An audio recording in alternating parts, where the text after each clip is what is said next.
Hey, welcome to episode 12 of the Wandering Womb podcast with me, Jess, and with Jaimi, who's sipping on a cider, so she's got a mouthful of cider right now. Yep. And we're going to be talking about women's mental health and having a bit of a discussion about that. We seem to be talking about this a lot. Yeah. I feel like yeah, it we just do. keeps coming up when we're just chatting. Well, yeah, that's because it ends up popping up in everything we do in politics and feminism. Yeah, that's so true. You can't escape it, can Exactly. You can't Yeah. escape it. I think this is going to be a heavy episode for a lot of people. No, that's a really good point. I think that's fair warning. We're going to be discussing mental health, psychiatry, women's oppression, misogyny, sexism, Racism. homophobia, Yeah. and just like having a chat about where we stand on some of these issues in mental health and psychology and trauma and stuff. So if you don't want to listen, then don't, is my advice, is because it's probably going to be quite heavy. Yeah. Before we get into it though, we were having a chat earlier and then we decided no, we should have it on the podcast. Yeah. So basically what happened was we were starting having a drink and I said to Jaimi, name a song or an artist that she now likes that she didn't before, because like since we've been together, because we've been living together a year. Yeah. And we've been together longer than that. And we have very different music tastes. Yeah. But we both listen to each other's music. So I was just interested in like what it is. Is there anything now that you actually quite like that you didn't before, but you've now basically been forced into it because I listen to it all the time. You're like, oh, I quite like that now. There's actually so much. Oh my god, is that true? Yeah. Really? You have that playlist on your phone called... I'm not going to say what it's called because it's not very feminist, Jessica. And, like, I love that playlist. I think it's awesome. And I actually really like listening to some of the Nicki Minaj songs that you've shown me. Like, I really like them. What's the one about that Japanese fighter? It is a Japanese fighter, isn't it? Or have I just made that up in my head when I'm listening to it? Yeah, that's such a great song. It fucking is, isn't it? And I actually quite like Cardi B. She's hilarious. Yeah, How she's can funny. you not like her? Do you know what I mean? I think she's... Her Instagram is just plain fire. It's just not stuff that I really could, like, appreciate before I was with you. And then a song that I really like. What's that song where... Oh, I don't know who it's by. Ain't Your Mama. Oh, it's J. That's J. Is it? Yeah, it is J-Lo, isn't it? Yeah, that song just makes me laugh. You were the first person who showed it to me. I just thought it was like I'd never really listened to it. I just thought it was hilarious. Right. So for those of you that are probably listening to this, like absolutely baffled now or both of our taste in music, I have a real mix of music, and so do you. Like, yeah, we both have this like huge broad range of. But stuff you're sort of predominantly hip hop and R&B. Yeah. Whereas I I'm adore not. hip hop and R&B, and I will like go more towards old school. Yeah. But like there are some stuff now that I like, but I really, really love old school. But I love listening to you rap along to it all. It's really good. Fucking hell. Oh, the hi, dog's Castro. here, just choking some up. She's here to express her views on our music. She's like, she's licking my feet. Hello, Bubbles. What are you doing, Squisher? Okay, I was thinking about this. So the reason I was going to ask you is because I was thinking about it. Yeah, about of like course. stuff that I would listen to now because of your music. Right, this is gonna make so. I didn't listen to any Panic at the Disco until I met you. Really? And I really like them, and I love the lead singer. I can't remember his name. Is it Brendan Urie? Yeah, I like him. I like the way he writes, and I just think he's interesting. Yeah. I love that fucking Punk Goes Pop compilations. Oh yeah. Oh my god, when you showed me those, I was like, that is cool. Like, it's like loads of sort of like big hits from the pop charts that have been turned into punk rock. Yeah. And sometimes, like, a lot heavier than that. Yeah, some of it's fucking awful. I'm sorry. Some of it's just like guys just screaming down the mic. Right, you've got to listen to... You're not listening to it, right? Babe, I have been listening to it. I'm telling you that, like, I would say 90% of the tracks on those albums I think are epic, and then some of them I think are just diabolical and shouldn't have got past production. But, like, yeah, that definitely. And then there's a few, like, you know, that I love... I know which song you're going to say. I know it's like, it's like a smirk every time I say it, and you know why, but like I love Offspring. Oh, that one! That's not the one I thought you were going to say. And then I love, I've really liked listening to, is it Bring Me the Horizon? Yeah. We've had it on in the car. Yeah, Bring Me the Horizon. Really cool. Yeah, they're really good. And that's really not a genre I would ever listen to. Yeah. What I would say though is like, me and you do have some overlap. We both love Fall Out Boy. We both love Green Day. Like there is some overlap. I'd like to take credit for that.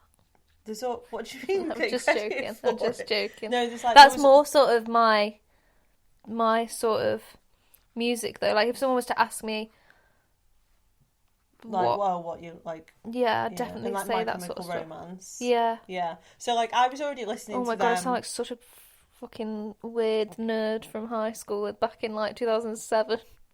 Don't worry about it, mate. Now it's all like vintage and cool. Oh, I know. But yeah, it's just interesting how we've like influenced each other's music tastes and stuff like that. And then like I was thinking about this about film. Oh right, okay. Me and you have like introduced each other to films. Yes, yeah, we have. And then like you've watched some of my favourite films, and I've watched some of your favourite films. Yeah. Or tried anyway. I'm a bit thick. Right, but you like Harry Potter now?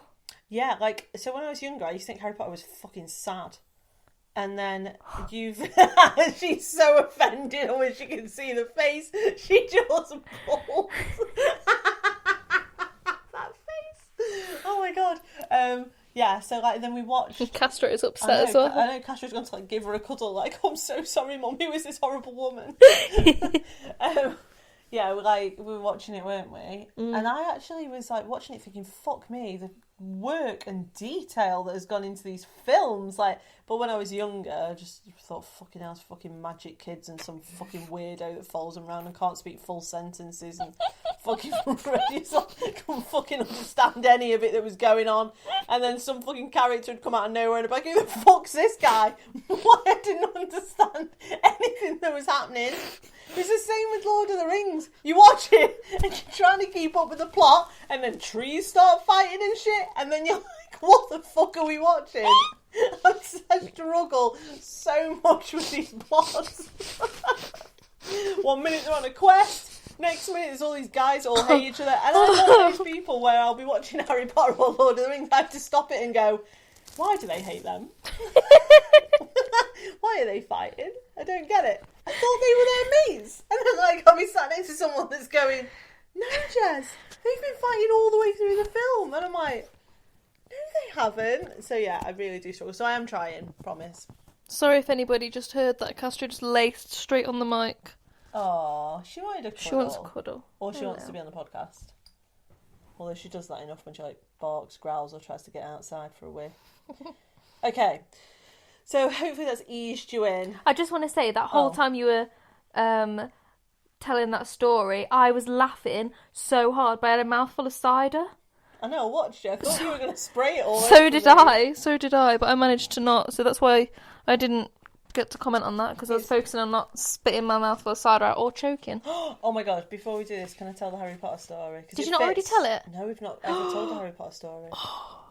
Yes. Right, I told Jamie and her mum a story the other day that I didn't realise I'd never told them. It's one of them things where I have a load of stupid stories and funny stories about shit that just happens in my life, and then every now and then they just come out, don't they? And I'm like... Yeah. So, basically, I was working away on my own, so I was like completely on my own, and I was in between trains, and I was at Euston, I think it's at. Is that right? No. King's Cross? No, it's King's Cross. Yeah, I was at King's Cross. God. See what I mean? Don't fucking know. So I was at a train station in London, I think it's King's Cross. It was King's Cross. Yeah.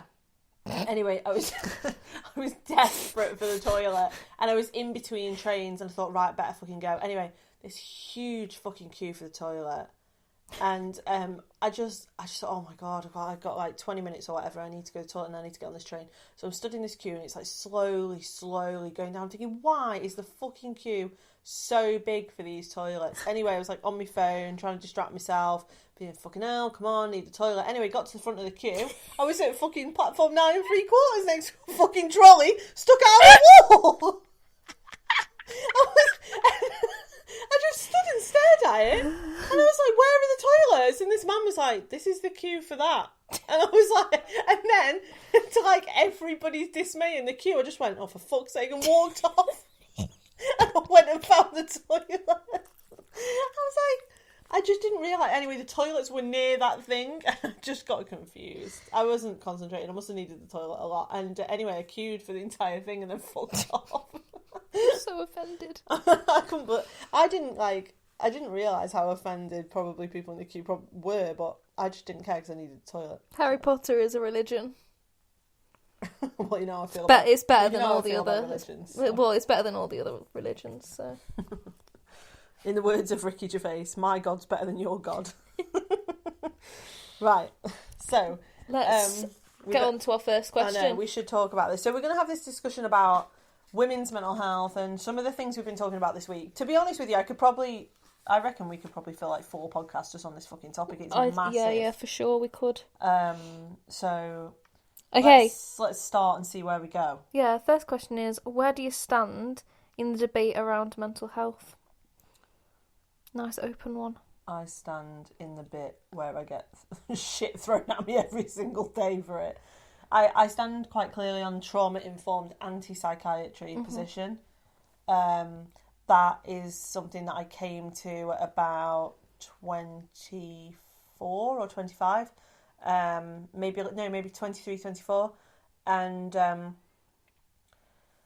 I feel very strongly that... and it's like, this sounds like a really radical thing to say, but I don't know if it really is. Maybe it's just that the world is so entrenched in medical dogma and narratives that we like this. What I'm about to say is going to sound really radical, but it really isn't.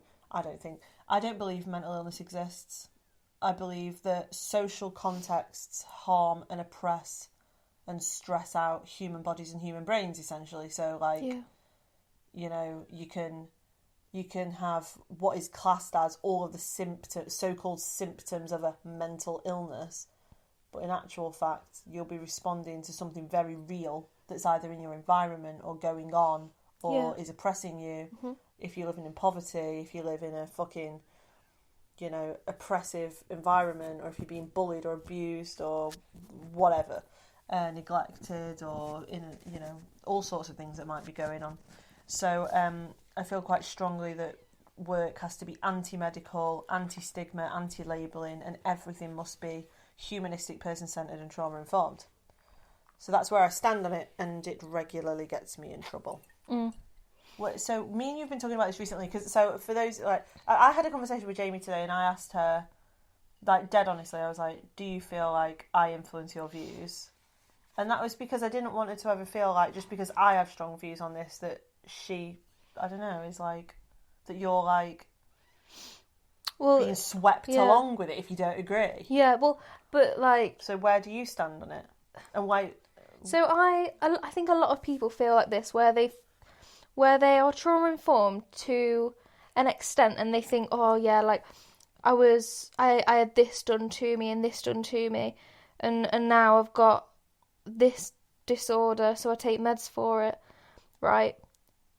And that's a whole other conversation. But actually, the thing that actually introduced me to sort of anti-psychiatry, anti-meds, pro-counselling is that my friend, both of us had anemia, and both of us got put on beta blockers for our anxiety. Yeah. And then he was very, very severely anemic, like really severely, and like he basically nearly died. Yeah, because they put him on beta blockers when he had really bad anemia. Mm.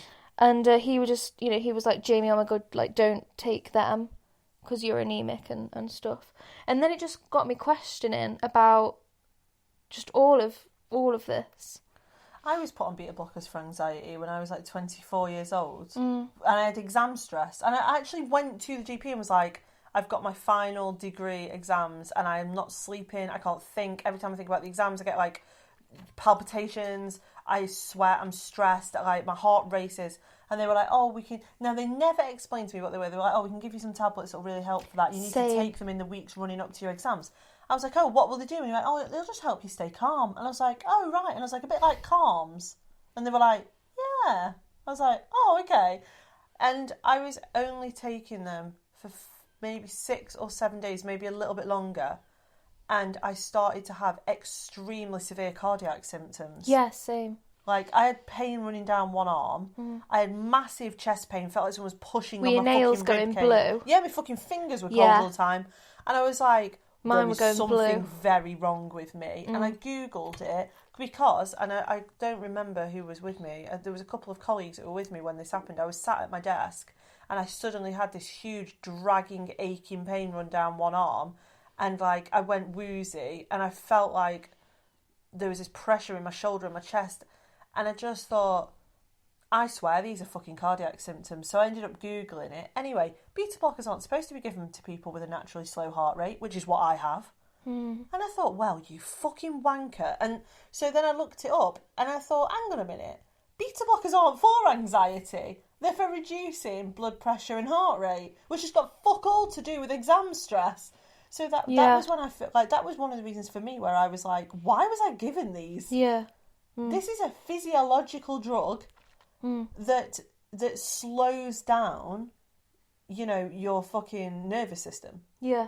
Why was I given that for exam stress? I was stressed about exams. Yeah. I don't have a high heart rate and I didn't have high blood pressure. What the fucking hell was I put on beta blockers for? Yeah. Like, that's like what you just said as well is so common. I come across people that are put on beta blockers fucking left, right, and I wasn't centre. even told that it was... So... I went to the doctor and I told them about my anxiety, but I was also having physiological sort of responses to trauma that I'd been through. So I think I'd fainted and I think I was like getting tired all the time. Yeah. And I thought it was something to do with my heart because they tested loads of stuff for my heart. And then they gave me those tablets, but they didn't tell me that the tablets were for anxiety. I assumed that they were for my heart. Like a heart med. And then the next time I went back, I had a different doctor. Like, oh no, this is for them tablets for your anxiety. And I was like, what the fuck? Yeah. And that's what my friend Josh told me. Honestly, this is way more common than people realise. Way more common. I talk to But people, the thing is, that's what happens in a 10-minute appointment with your GP. Oh, I know. And also... They're usually not even 10 minutes. And also, to flag up, GPs, and I'm not bashing GPs before anyone fucking starts, GPs are trained, you know, to be... GP means general practitioner, right? Which means they're not They can't be experts on everything. Yeah, right? And they can't be on, like, loads of different things, can they? They become quite good at things they see often, obviously, because they're in practice for years and years and years. But they have very, very little training on mental health or trauma. Very little. And I've trained GPs. So over the last sort of 10 years, I've probably trained... I don't know, 500 GPs, maybe more, right? Probably a little bit more than that. And they know very, very little. They're very intelligent, articulate professionals, but they have not got enough knowledge. Which means you can go to them... On mental health.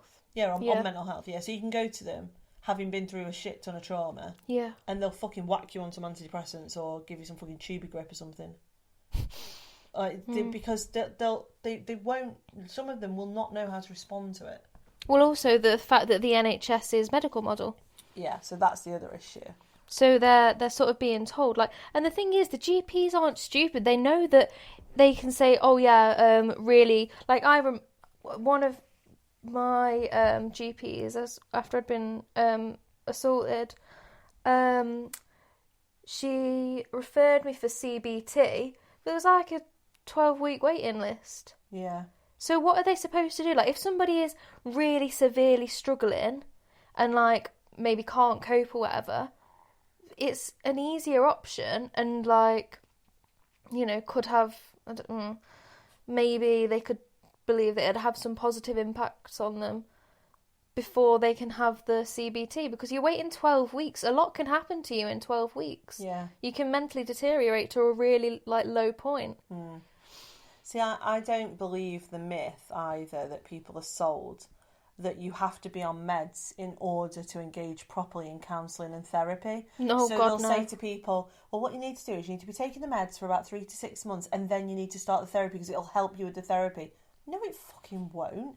In a lot of people, they report feeling emotionally blunted and knackered. That's because of they're the SEDS. Yeah. And a lot of people are not aware that, like, medication that's given for like depression or BPD or whatever, it's SEDS. Yeah, it's mild mixed with a SED. mild SEDS.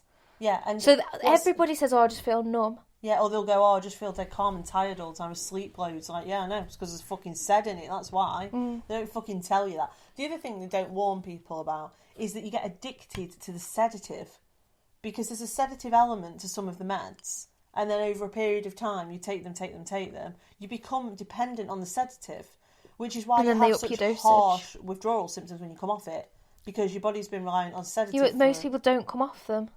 Some people try and come off them, they get horrific side effects. Yeah, but like, how often does a GP say, "Oh yeah, let's take you off them"? Well, they don't. That's the problem, is that they up the dosage, like you just said, over a period of years, and it just achieves fuck all.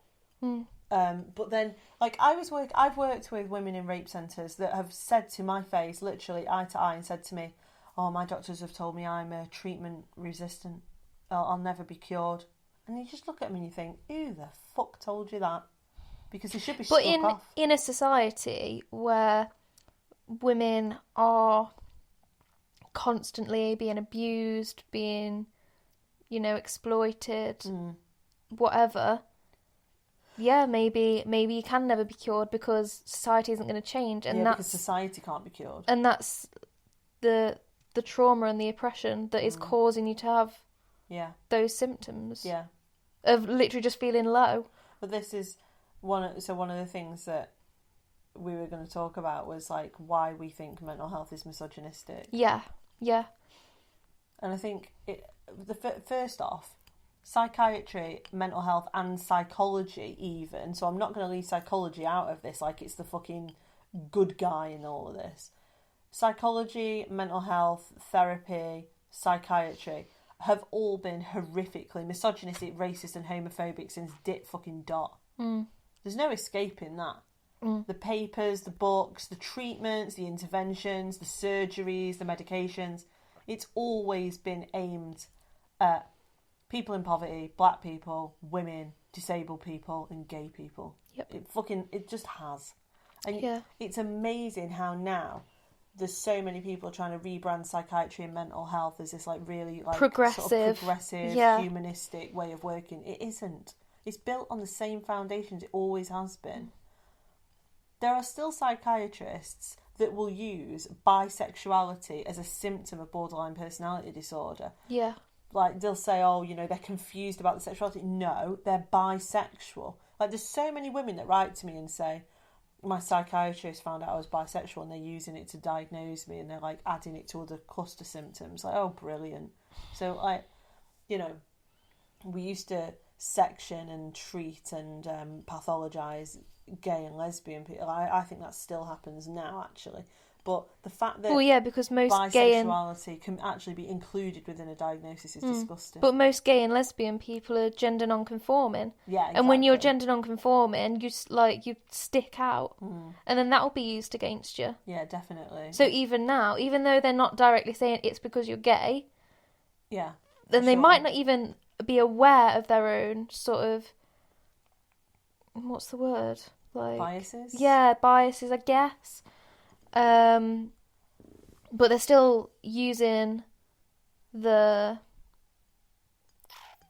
stigma around it. Yeah. Like, mental health, I don't think that the entire field, honestly, I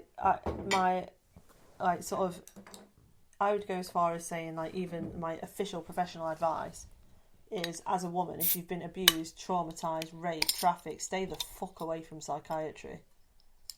Do you know what I mean? I thought you were talking about my beer then. What? I thought you were telling my beer to stay the fuck away from psychiatry. I think your beer should stay the fuck away as well. Everybody should. But, like, if you're a woman and you've been through some shit, the last thing you need is a psychiatrist fucking so-called assessing you. Right.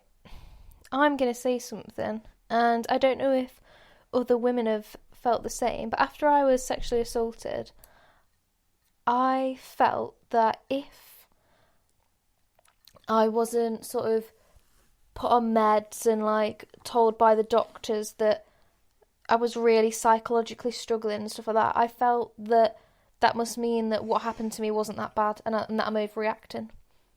What, so it was almost like validation? Yeah. Yeah. There's definitely an element of validation within the medical model where women do feel like if they've been given a diagnosis and they've been given some sort of label for their symptoms, some label for the way they're feeling, then that must make it real and then that makes it valid. Whereas a trauma-informed perspective, which is what I work from, would not seek to pathologise or diagnose that woman, but it does then leave her without a label. It leaves her without a diagnosis.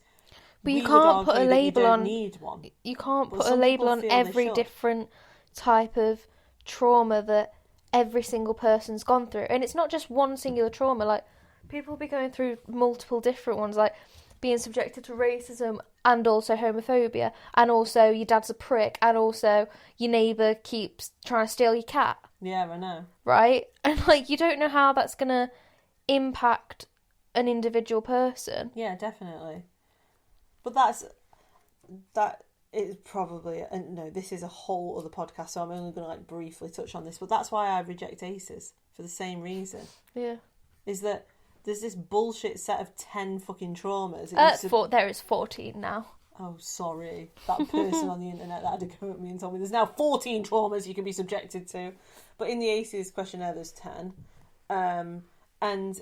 You know, it's like I said when I do the sort of critical perspectives work around ACEs, I always say, well, what happens if you've got a load of traumas that are outside that 10 and you get a score of 0? So you get no service.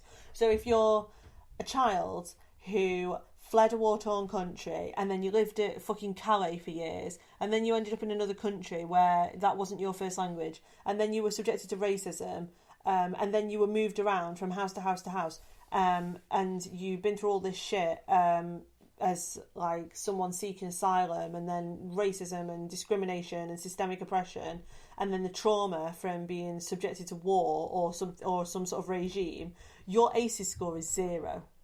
Yeah. Because it doesn't feature in the list of traumas. So bullshit. I call bullshit on anything that tries to categorise or sort of numerically score human trauma, because like you said, there's just so much that and you don't know how it's going to manifest in each individual person. Like what could be really traumatising to one person might not be really traumatising to another. Yeah. And what could be a really small thing for one person could be massive for another. Yeah. Like I worked with a guy once who all of his traumas and his heroin addiction came from the fact that he watched his family die in a fire when he was really young, and they were trapped in a boat on water, and he just watched it happen and couldn't do anything about it. Oh my god! I know the impact was lifelong. It will be lifelong. It was going to be forever. But he's not mentally ill. No matter. I don't think it. No, I absolutely don't. No, think of course, ill. I think it's completely fucking normal to respond like that. No matter what his responses are to that, really, even if it's not a healthy response, even if it's a bad response, it doesn't make him mentally ill. Yeah, no, absolutely. I completely agree with that. So, I just think... You can't medicate against traumas. A memory. Yeah. You can't medicate memories. Yeah. You can't medicate real, true, valid physiological and psychological responses to trauma memories. You just can't. You can fucking have a bash at it, but it's not... But as humans, it won't work. As humans, there's a reason that we have trauma responses. Yeah. To prevent it from happening, or prevent it happening to us again, or... Mm-hmm. Or whatever, it's to keep us psychologically safe. Yeah, it is. Or, like, originally, some of the trauma responses is to keep you physically safe. So, yeah, of course. Like, panic attacks, originally, like, their purpose is to keep you physically safe, i.e. to get you to run away from danger or to do something drastic. Yeah. To keep yourself safe. To fight or flight, essentially. But we've lost our way in such a awful way. And we've tried to be progressive, but it's gone up shit's creek. Yeah, it has. And now you've got fucking people on the internet, celebrities being like, I've got 3 disorders and, you know, like living my life is so difficult, and I take these medication every day, and they've saved my life, and you know, I'm going to be mentally ill for the rest of my life, and I'm so lucky because psychiatrists are giving me these pills every day. I would love to sit down with them and go, what happened? Do they not think that they're like pictures where they look like shit, where they've got some ketchup down their joggers, walking their fucking dog, being on the cover of magazines every other week is going to have a massive... Yeah, it's going to have like a massive impact on their mental health and their mental well-being. It really worries me the way that we've like created almost like these celebrity... what's the word? Like almost like role models of psychiatry, where it's like I'm mentally ill and proud, and I stop pill shaming and stuff like that. It's like this is a movement that is convincing the general public that trauma, oppression, and violence and abuse is not related to mental health, and that it's actually a chemical or genetic imbalance or change or issue with the brain. I think it's quite possibly one of the most dangerous things we could have done. It's not humanistic in any way, and the way that it impacts women is disgusting. That's why we've had things like mass womb removals. That's why this podcast is called the Wandering Womb Podcast. Yeah, because women were sectioned and killed and tortured and experimented on because they were said to have a wandering womb syndrome, which was known as hysteria. Yeah. Which is where the word hysterical comes from. So when you say, oh, she's hysterical, or I laughed hysterically, or, oh, it was hysterical, that comes from... It means, like... a mad woman. Well, yeah, and, like, uncontrollable emotions, which is like because the womb detaches from the rest of the body and moves up to the brain and causes you to go in, like, crazy. Insane. Yeah.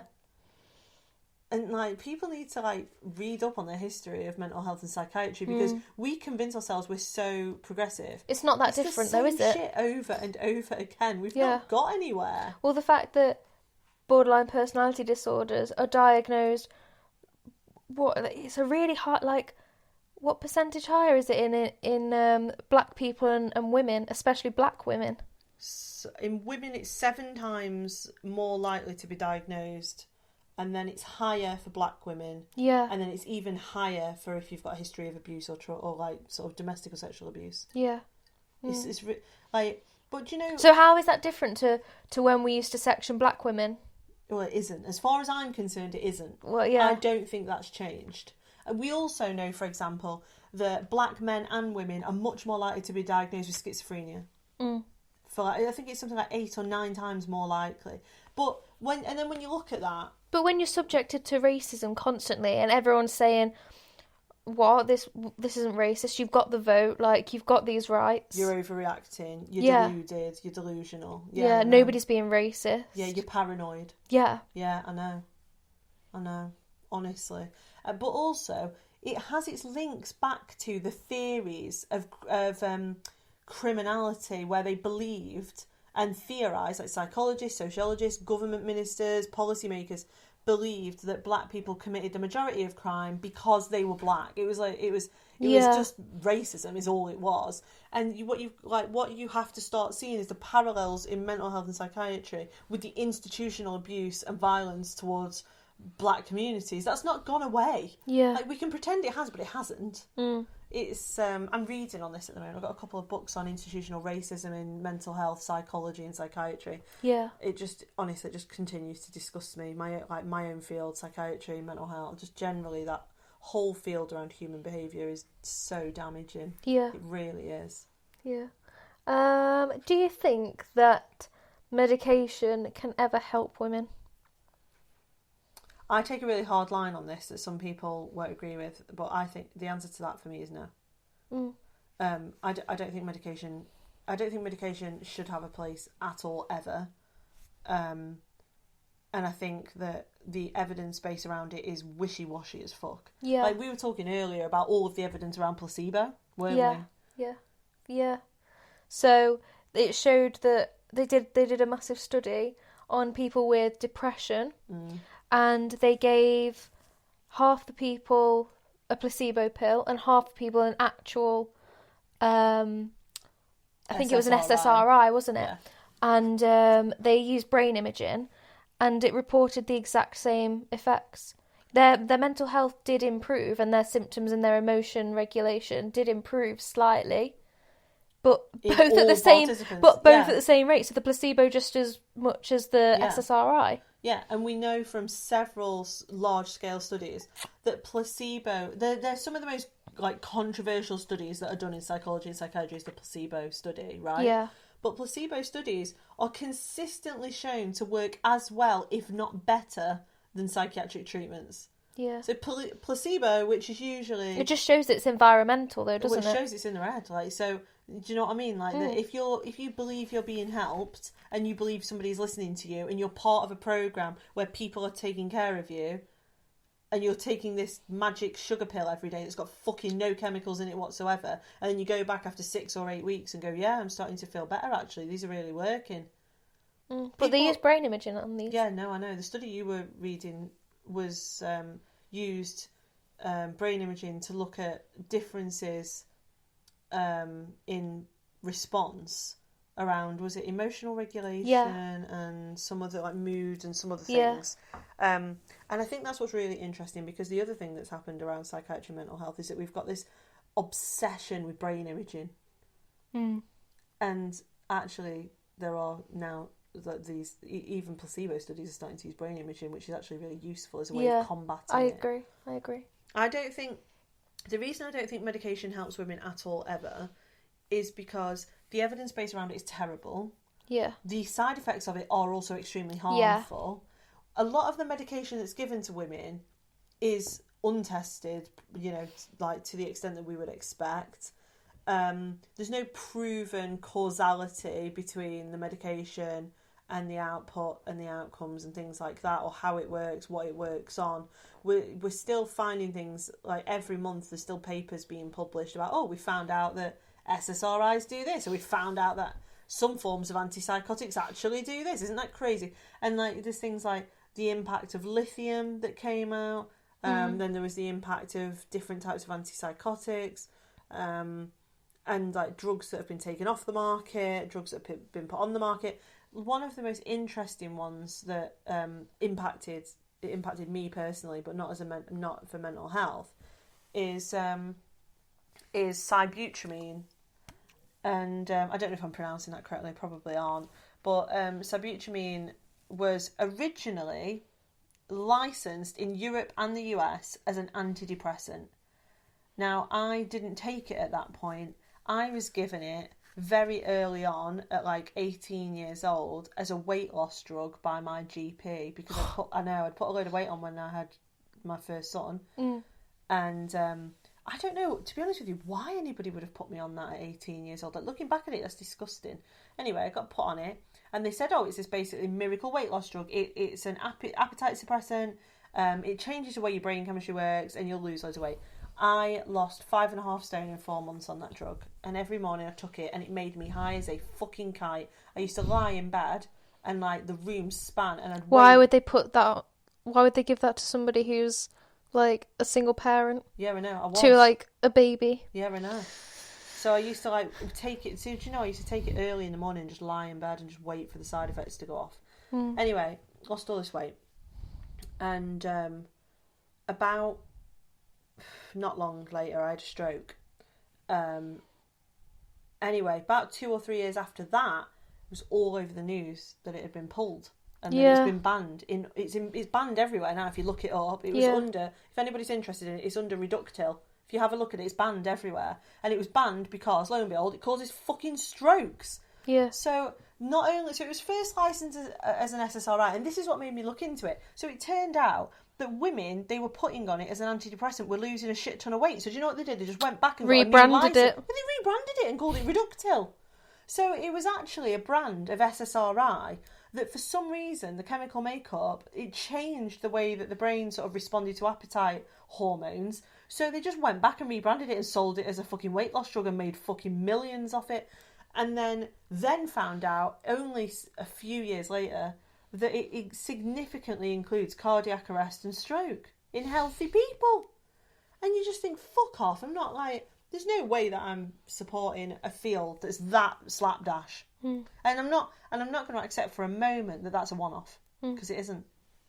Yeah, this sort of thing happens regularly where they go, oh, this medication that we've been telling people to have for years, oh, by the way, it seems that it causes this. And the thing is, if you go and tell your doctor, actually, I don't think this medication's good, I think you prescribed me something wrong, you're even madder.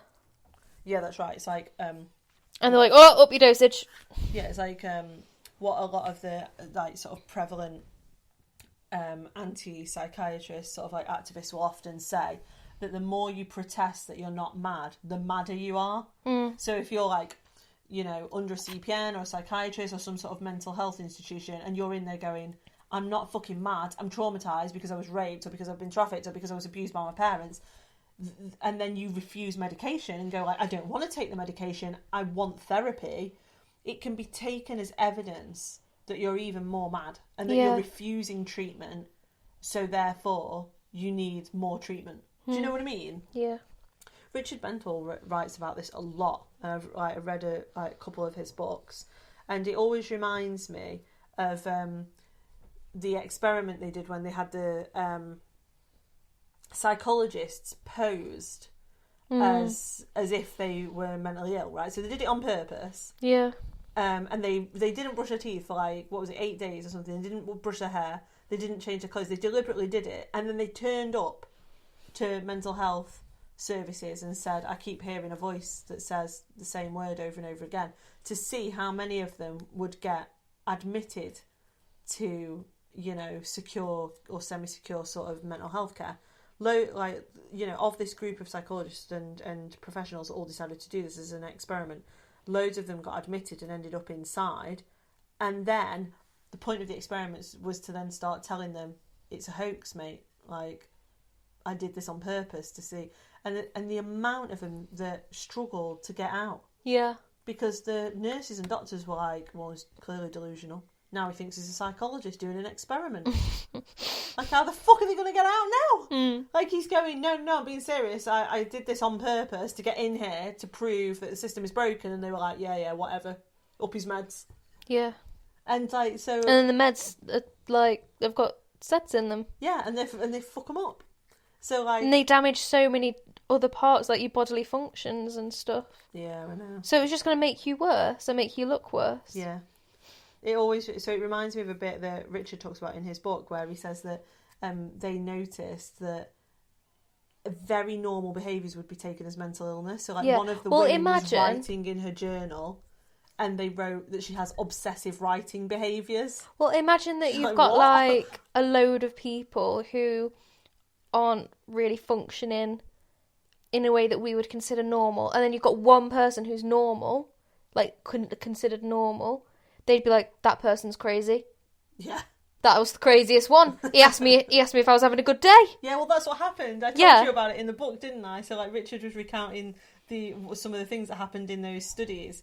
And, one of the participants kept just asking the psychiatrists and the mental health nurses, are you okay? Have you had a decent day? And then they were using it and writing on their notes that he was, over familiar and that he was delusional because he was asking them if they were okay. It was basically that anything could be used against them. Yeah. Anything at all. Yeah. It's just... It's a really difficult discussion because so many women have been convinced by their doctors, by their families, by society that the best thing for them is to take the label, to get diagnosed and to take the medication every day, and that they're going to be like that for the rest of their life and not to be ashamed of it, you know, and that's their life. Yeah. And it must be so hard hearing someone like me or you or anyone else say, actually, have you considered the fact that you're completely normal and your trauma is valid and justified and natural, and that your body is normal and those meds are not helping you? Have you considered that? That must be fucking scary to hear after you've been, if you've been indoctrinated to believe that you are actually mentally ill, and then someone else comes along and goes, I don't actually think you are mentally ill. Yeah.